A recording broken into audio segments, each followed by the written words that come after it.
to start, and just didn't like sitting at a desk, work on a computer in a cubicle all day long. So when Coach Snyder came out of retirement, he called me to see if I'd be interested in coaching football, and I was already working on my master's anyway. I said, well, shoot, let's go do it. And so here I am, 11 years later. Here's the sports question, but is there any correlation between your way into engineering, designing football, and telling guys where to go?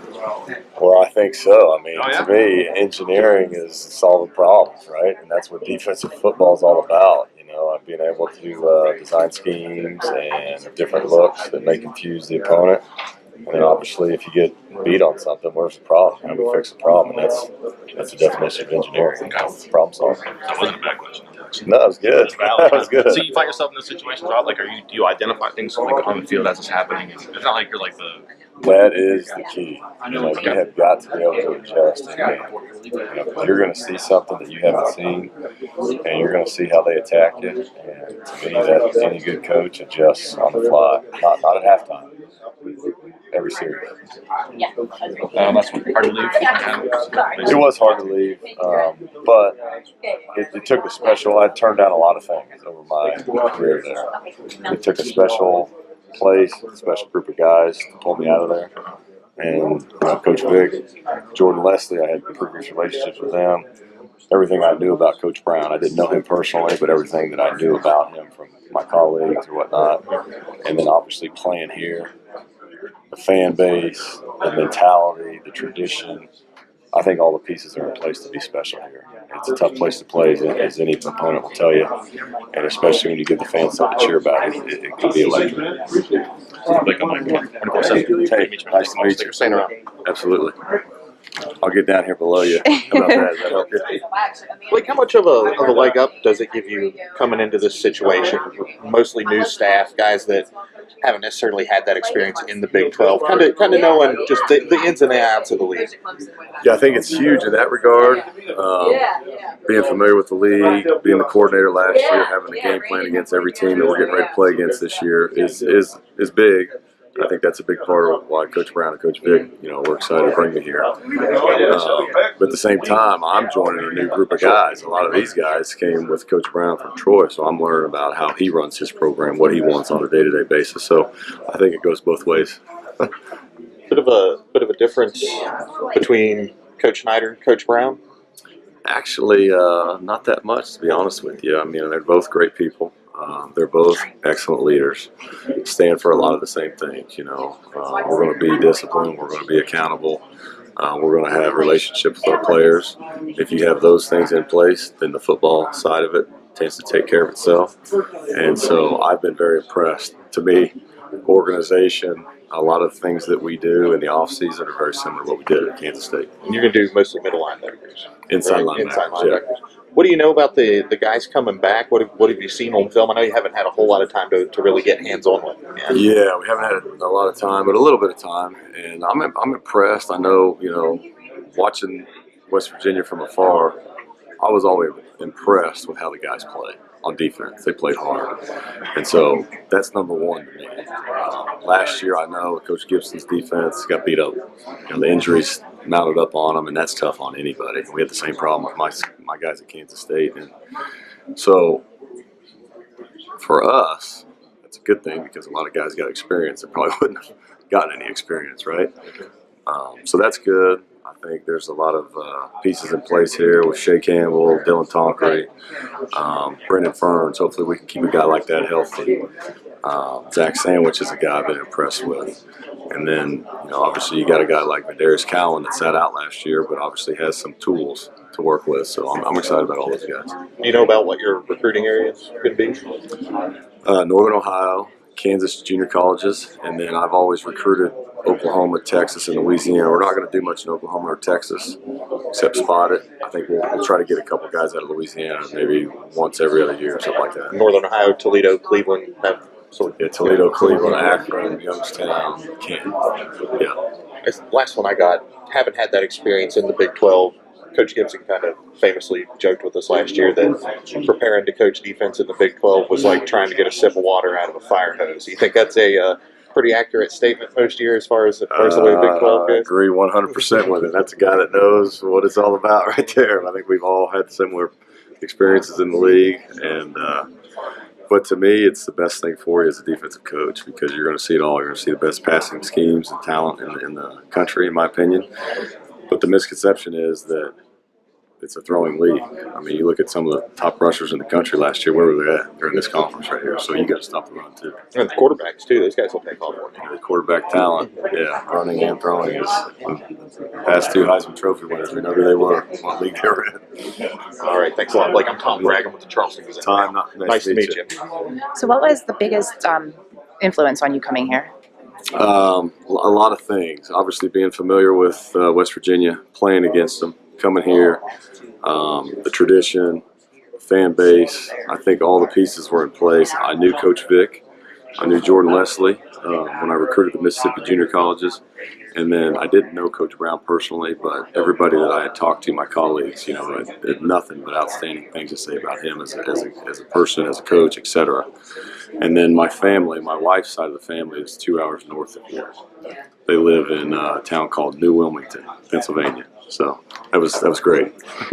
She's a better athlete. She is, without a doubt. Now, would she say the opposite?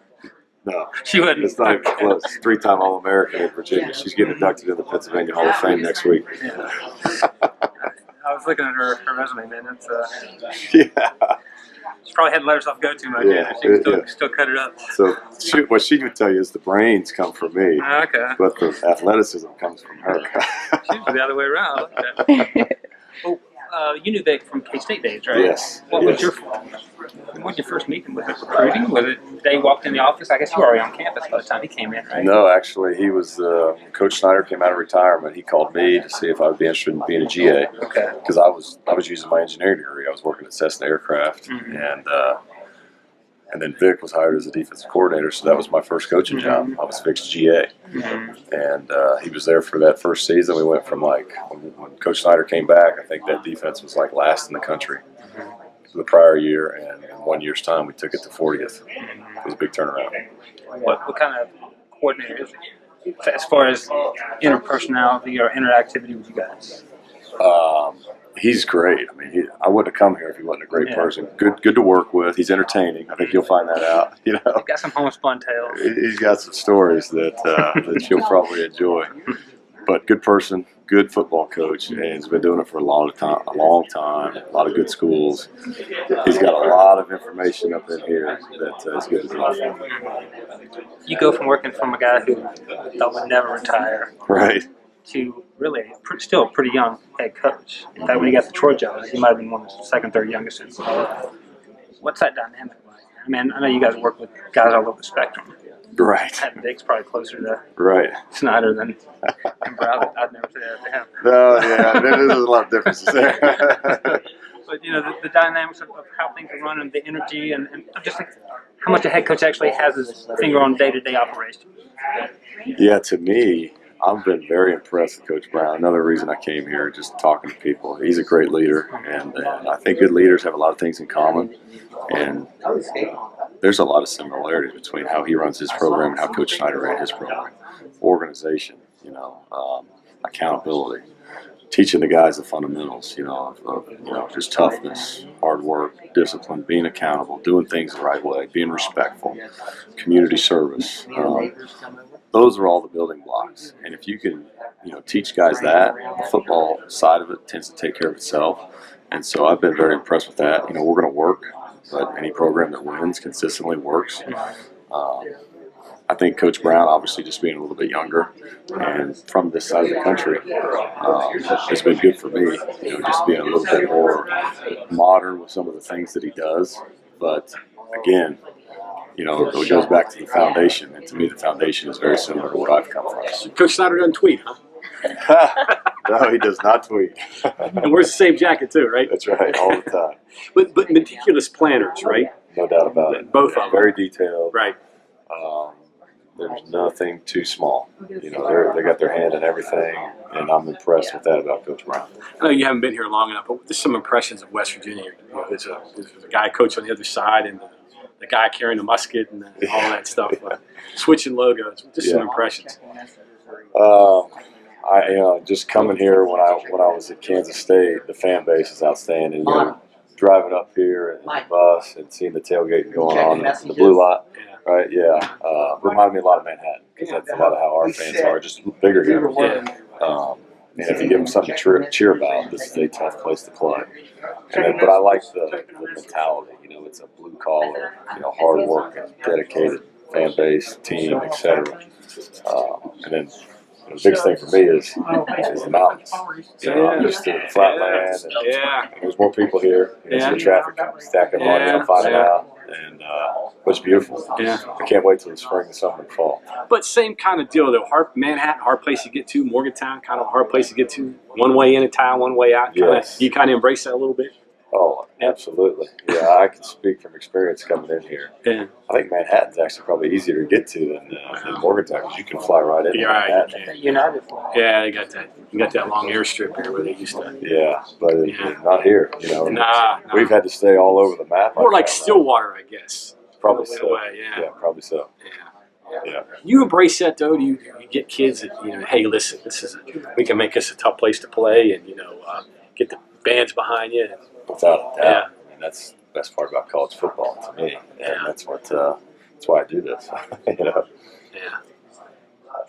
What was December, January like for you? Because things have been so steady at that thing. I know every year there was probably some talks about would Snyder go or would he not. So, you probably dealt with that question for the last 4 years. Oh, yeah, every year. Even from the time he came back in 2009, I think everyone thought it would be 2 or 3 years and then get it right and then go back into retirement. But 10 years later, you're still going. It got tough at the end, just because of the questions, and it probably impacted recruiting. At the end of the day, it was tough in recruiting to get that 2 or 3 guys that are difference makers in your program. But I think we all on staff just kind of never thought it would ever happen. Yeah. The joke for us was Coach Snyder, he's not human, right? But finally happened. So it was a big change, but I think they're in good hands over there. He had a pretty good deal there. You had that junior college system there where you guys had a pretty good situation on there for a lot of years. Yeah. The Jayhawk Conference in Kansas is, it's got a lot of talent. It's great junior college football, and a lot of people don't know the rules have changed. They used to only have 11 out-of-staters. Now it's unlimited, so they can bring in as many guys from wherever, the Southeast, California, you name it. And then the Arizona Junior College is just closed, so that's another group of talent that needs a home. Right. And so where are they going to go? Yeah. Mississippi guys only take 6 or 8 out-of-staters, so those guys, they're all going to gravitate towards the Jayhawk Conference. That helped us out at Kansas State. You're not going to build a team off of junior college players, but you can always add, a couple pieces to the puzzle that'll help you out. Well, and I mean.